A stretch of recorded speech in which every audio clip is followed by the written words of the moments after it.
Welcome to Shubasworld. இன்னைக்கு வீடியோவில் நம்ம ADHD பற்றி பார்க்க போகிறோம்.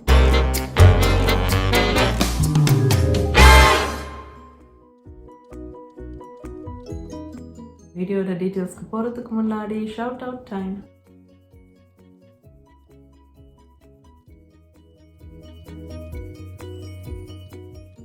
முக்கியமான டிஸ்க்ளைமர், நான் டாக்டர் இல்லை ஹெல்த் கேர் ப்ரொஃபஷனல் கிடையாது. இந்த வீடியோவில் நான் ப்ரெசென்ட் பண்ணுற எல்லா விஷயங்களும் நான் படித்து தெரிஞ்சுக்கிட்டது அண்ட் ஃபேமிலி ஃப்ரெண்ட்ஸ்க்கு நடுவில் அவங்க எக்ஸ்பீரியன்ஸ் பண்ண விஷயங்களை பார்த்து கற்றுக்கிட்டது மட்டும்தான்.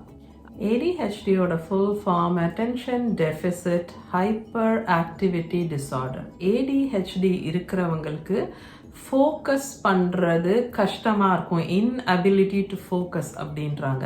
ஸோ அவங்களுக்கு ஒரு விஷயத்து மேலே கவனம் கண்டினியூஸாக கொடுக்கறது அப்படிங்கிறது அவங்களுக்கு கஷ்டம். ஸோ ஒரு விஷயத்தை முழுசாக கேட்கவோ கவனிக்கவோ புரிஞ்சுக்கிறதுக்கோ அவங்களுக்கு பொறுமை இருக்காது. அண்ட் இம்பல்சிவ் ஹைப்பர் ஆக்டிவிட்டி அப்படின்னு சொல்கிறாங்க. அந்த இம்பல்சிவ் ஹைப்பர் ஆக்டிவிட்டினா என்ன? ஹைப்பர் ஆக்டிவிட்டினா ஒரு இடத்துல அவங்களால உட்கார்ந்துருக்க முடியாது. டிப்பிக்கலாக இந்த ஹைப்பர் ஆக்டிவ் பிஹேவியருங்கிறது பாய்ஸில் முதல்ல ரொம்ப நோட்டீஸ் பண்ணியிருக்காங்க. ஸோ முதல்ல இந்த ADHDங்கிறது பாய்ஸ்க்கு மட்டும்தான் இருக்குது அப்படின்னு நினச்சாங்க. இல்லைன்னா பாய்ஸ் மட்டும்தான் ஏன் இப்படி இவங்களால பாய்ஸ்னால ஒரு இடத்துல உட்கார முடியல, சொல்கிறத காதில் வாங்க முடியல, காதில் வாங்கினாலும் அவங்களுக்கு புரிய மாட்டேங்குது, அப்புறம் அவங்க ஏதோ கீ கொடுத்த மாதிரி ஓடிக்கிட்டே இருக்காங்க, ஒரு நிமிஷம் ஒரு இடத்துல அவங்களால உட்கார முடியல, எது மேலேயாவது ஏறுறாங்க, எங்கேருந்தாவது குதிக்கிறாங்க அப்படின்னு சொல்லி இது பாய்ஸ்க்கு மட்டும் ஏதோ ப்ராப்ளம், இல்லை பாய்ஸ்னால் இப்படி தான் இருப்பாங்க அப்படின்னு சொல்லி ஆரம்பித்த ஒரு விஷயம். ஏன் சில பசங்க இப்படி இருக்காங்க ஆனால் எல்லா பசங்களும் அப்படி இல்லை அப்படின்னு பார்க்கும்போது தான் ஓகே, இதுக்கு ஒரு டயக்னாசிஸ் வேணும், இது ஒரு கண்டிஷன் அப்படின்னு சொல்லி இந்த ADHD அப்படின்னு ஒன்று இருக்குங்கிறதே கண்டுபிடிக்கிறதுக்கு இதெல்லாம் தான் காரணமாக இருந்திருக்கு அப்படின்னு சொல்கிறாங்க. ADHD இருக்க ஒரு பர்சன் எப்படி ஃபீல் பண்ணுறாங்க, இல்லை அவங்களுக்கும் மற்றவங்களுக்கும் என்ன ஒரு வித்தியாசம் அப்படிங்கிறது நான் ரொம்ப சிம்பிளாக லேமேன் டேர்ம்ஸில், அதாவது எல்லாருக்கும் புரிகிற வகையில் எக்ஸ்பிளைன் பண்ண ட்ரை பண்ண போகிறேன். இப்போ ஃபார் எக்ஸாம்பிள், நீங்கள் ஒரு ஸ்கூல் படிக்கிற ஒரு குழந்தை அப்படின்னு வச்சுக்குவோம். அண்ட் நீங்கள் ஸ்கூல் போகிறீங்க, ஸ்கூலில் கிளாஸ் நடந்துட்டுருக்கு, டீச்சர் உங்களுக்கு சொல்லி கொடுத்துட்ருக்காங்க.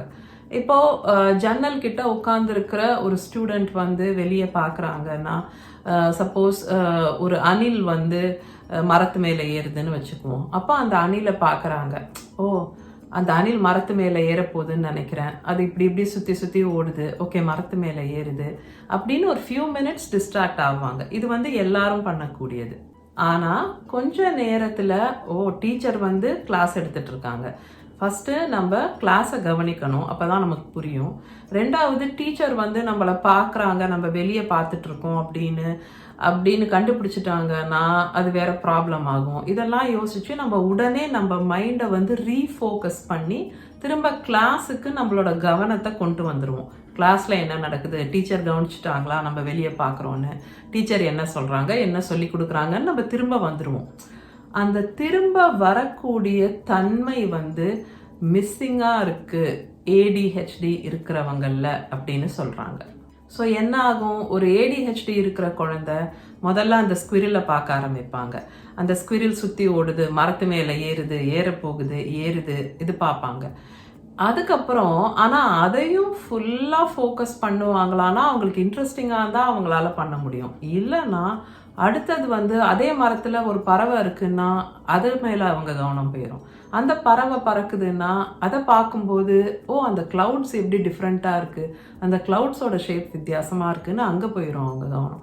ஸோ அவங்களால ஒரு விஷயத்து மேலே கண்டினியூஸாக அவங்களுக்கு ஃபோக்கஸ் பண்ண முடியாது.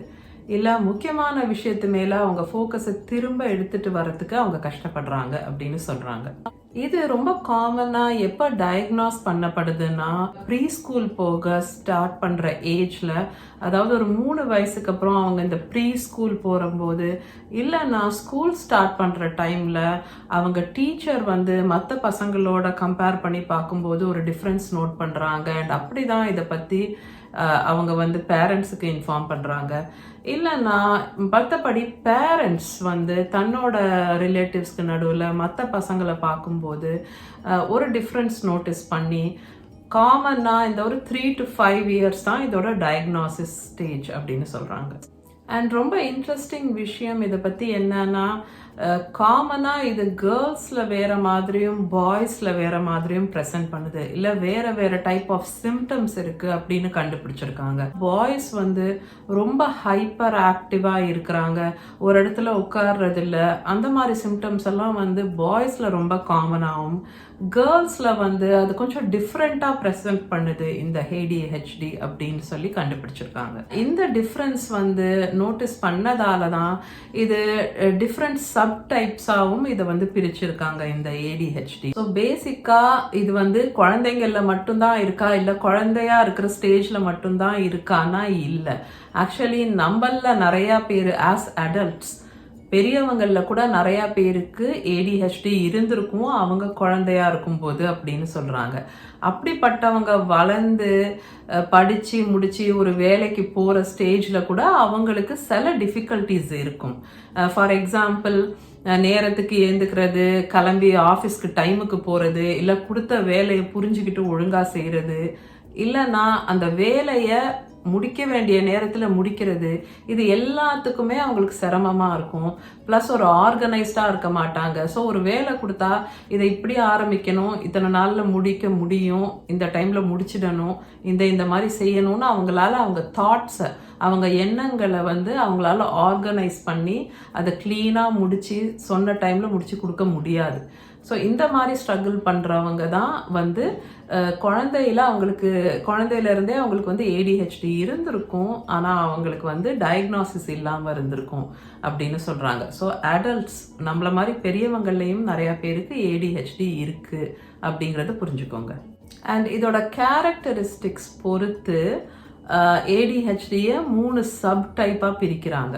ஃபர்ஸ்ட் வந்து இன்அட்டென்ஷன் டைப் அப்படிங்கிறாங்க, அதாவது அட்டென்ஷன் கொடுக்க முடியாத டைப் இவங்கெல்லாம். அட்டென்ஷன்னா என்ன? கவனிக்கிறது, கவனம். ஸோ அந்த அட்டென்ஷன், அந்த ஃபோக்கஸ் வந்து அவங்களால கொடுக்க முடியாது. ஸோ டிப்பிக்கலாக நீங்கள் வந்து பார்த்தீங்கன்னா இந்த டைப்பில் இருக்கிறவங்களுக்கு வந்து நீங்கள் சொல்கிற விஷயத்த முழுசாக கவனிக்கக்கூடிய பொறுமையோ இல்லை கவனிக்கக்கூடிய திறனோ இருக்காது. அண்டு நிறைய டீட்டெயில்ஸை வந்து அவங்க கவனிக்காமல் விட்டுருவாங்க நீங்கள் ஒரு விஷயம் சொல்லும்போது. அண்டு நீங்கள் ஒரு வேலை சொல்கிறீங்க, ஒரு விஷயம் எக்ஸ்பிளைன் பண்ணி இது இப்படி பண்ணலாம் அப்படின்னு சொல்லி பேசுகிறீங்கன்னா, நீங்கள் பேசி முடிக்கிற வரைக்கும் அவங்களால அவங்களோட கவனத்தை செதறாமல் உங்களுக்கு அந்த கவனத்தை கொடுக்க முடியாது, அந்த அட்டென்ஷன் கொடுக்க முடியாது. ஸோ அவங்க பாதியில் வேற எங்கேயாவது அவங்க கவனம் போயிடும், சில விஷயங்களை கவனிக்காமல் விட்டுருவாங்க, வேலை செய்யும் போது அதனால தப்பாக செய்வாங்க. அண்ட் சொன்ன மாதிரி அந்த டைம்குள்ள அவங்களால அந்த வேலையை செஞ்சு முடிக்கவும் முடியாது. ஆல்சோ நீங்கள் ஒன்று செய்ய சொன்னால் அதை வேற மாதிரி கவனிக்காததால், கவனக்குறைவுனால அதை வேற மாதிரி புரிஞ்சுக்கிட்டு எல்லாத்தையும் மிஸ்டேக்ஸோட தப்பாகவும் பண்ணியிருப்பாங்க அந்த வேலைங்களை. ஸோ இதெல்லாம் வந்து காமனாக இந்த இன்அட்டென்ஷன் டைப். ரெண்டாவது டைப் வந்து ஹைப்பர் ஆக்டிவிட்டி இம்பல்சிவ் டைப். இந்த ஹைப்பர் ஆக்டிவிட்டி இம்பல்சிவ் டைப்ல இருக்கிற குழந்தைங்க வந்து ஒரு இடத்துல ஒரு நிமிஷம் அவங்களால உட்கார்ந்துருக்க முடியாது. அவங்க ரொம்ப ஹைப்பர் ஆக்டிவா இருப்பாங்க, ஓடிக்கிட்டே இருப்பாங்க இங்கேயும் அங்கேயும். அப்படி நீங்க அவங்கள ஃபோர்ஸ் பண்ணி இந்த இடத்துல உட்காரணும், சீட்ல வந்து உட்காருன்னு சொன்னீங்கன்னா கூட அவங்களால எல்லாரும் மாதிரியும் பொறுமையா நேரா உட்கார முடியாது. ஸோ கையையோ காலையோ ஆட்டிட்டு இருப்பாங்க, இல்லை ஆடிட்டு இருப்பாங்க. ஸோ அவங்களால வந்து ஃபிட்ஜெட் பண்ணிட்டே இருப்பாங்க, மூவ் பண்ணிட்டே இருப்பாங்க. மற்ற பசங்க மாதிரி அவங்களால ஒரு இடத்துல அமைதியா கொஞ்ச நேரம் நேரா உட்கார முடியாது. அண்ட் அவங்களுக்கு பொறுமையும் இருக்காது. இப்போ வந்து எல்லாரும் லைன்ல நில்லுங்க, உன் சான்ஸ் வரும்போது தான் நீ ஊஞ்சல்ல விளையாடலாம், ஊஞ்சலில் விளையாடுறதுக்கு ஒரு லைன் நிற்குதுன்னு வச்சுக்கோங்க. அவங்க வந்து அந்த லைனில் நிற்கிறதுக்கெல்லாம் அவங்களுக்கு பொறுமை இருக்காது. அவங்க போய் முதல்ல எனக்கு வேணும் அப்படின்னு அடம் பண்ண ஆரம்பிச்சிருவாங்க. இம்பல்சிவ் பிஹேவியர்னு சொல்கிறாங்க. ஸோ நீங்கள் எதுவும் கேட்குறதுக்கு முன்னாடியே அவங்க வந்து நீங்கள் கேட்டு முடிக்கிற வரைக்கும் கூட அவங்களுக்கு பொறுமை இருக்காது. ஸோ அந்த இம்பல்சிவ்னா என்ன, ஒரு பொறுமை இல்லாத மாதிரி ஒரு பிஹேவியர். ஸோ நீங்கள் இப்போ அவங்கக்கிட்ட ஒரு கேள்வி கேட்குறீங்கன்னா அந்த கேள்வியை முழுசாக காதில் வாங்குறதுக்கு முன்னாடியே எதையாவது ஒரு பதிலாக சொல்ல ஆரம்பிச்சிடுவாங்க. மூணாவது சப்டைப் வந்து கம்பைன்ட் டைப். இந்த ஃபர்ஸ்ட் அண்ட் செகண்ட் இது ரெண்டும் சேர்ந்த டைப் வந்து கம்பைன்ட் டைப். ஸோ இந்த inattentionன்ற சப்டைப்பும் ஹைப்பர் ஆக்டிவிட்டி இம்பல்சிவ் பிஹேவியர் அப்படின்னு பார்த்தோம் இல்லையா, இந்த டைப்பும் இது ரெண்டோட காம்பினேஷனுங்கிறது தான் மூணாவது டைப். அண்ட் இந்த காம்பினேஷன் டைப், இந்த மூணாவது டைப் இருக்குல்ல, இதுதான் வந்து most common type of ADHD. So இந்த 1 and 2ஓட காம்பினேஷன் கேரக்டரிஸ்டிக்ஸ் தான் அவங்க எக்ஸிபிட் பண்றாங்க. ஓகே, ஸோ இதுதான் ஏடிஹெச்டி பத்தின ஒரு குவிக் அண்ட் சிம்பிள் எக்ஸ்பிளனேஷன். என்னோட சேனலில் நிறைய different types of topics cover ஆகுது. மோஸ்ட்லி ப்ரெக்னென்சி, அதுலேயும் ப்ரெக்னென்சி வீக் பை வீக் ரொம்ப பாப்புலர். அதை தவிர child care, baby development, vlogs, ரெசிபீஸ்னு நிறைய வெரைட்டி ஆஃப் டாபிக்ஸ் இருக்குது. ஸோ என்னோடய பிளேலிஸ்ட் பேஜை போய் நீங்கள் செக் அவுட் பண்ணுங்கள். வீடியோ யூஸ்ஃபுல்லாக இருந்ததுன்னா லைக் பண்ணிவிட்டு ஷேர் பண்ணுங்கள் அண்ட் சேனலுக்கு சப்ஸ்கிரைப் பண்ணிவிட்டு அந்த பெல் ஐக்கனை ப்ரெஸ் பண்ணுங்கள். ஸோ அப்போ தான் நான் போடுற எல்லா வீடியோஸும் உங்களுக்கு வரும். உங்கள் எல்லாரையும் நான் நெக்ஸ்ட் வீடியோவில் மீட் பண்ணுறேன். Until then, take care.